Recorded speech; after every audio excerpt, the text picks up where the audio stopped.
In the 1960s, Americans demanded that Congress, as well as the President and courts, fulfill the promises made by the 14th Amendment. Soon after, in a national television address, he proposed that Congress consider civil rights legislation that would advocate public accommodation, school integration and non-discrimination, and federally assisted programs.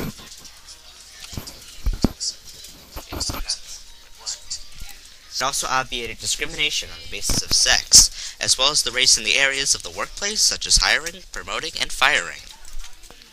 This spurred Kennedy to pass the Civil Rights Act of 1964. The passing of this legislation, however, was not easy. In the Senate, opponents made the attempt to debate the bill in a filibuster. House supports overcame the Rules Committee obstacle by threatening to send legislation without committee approval.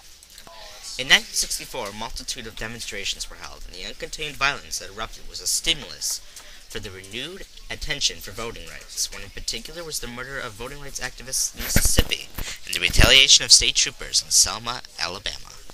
African Americans in the South still endure tremendous obstacles for voting, including poll taxes, literacy tests, and any other bureaucratic restrictions that would deny them the right to vote.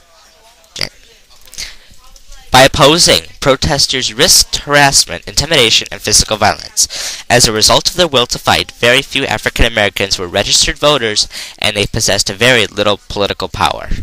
This persuaded Kennedy to pass the Civil Rights Bill, which gave the federal government the power to instill integration in public facilities, such as bathrooms and restaurants.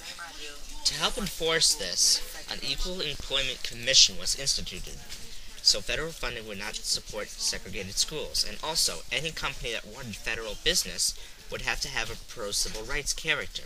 Also, any segregated companies that wanted federal contracts would not receive one. Much protest aroused around the Civil Rights Act.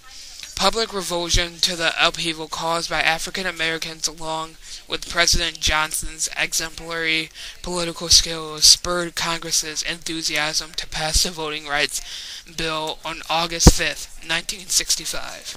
The legislation which President Johnson signed the following day prescribed literacy tests. It applied a nationwide prohibition of the abridgment or the denial to vote on account of race and color.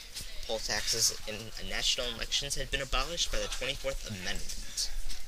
The law surprisingly had an immediate impact.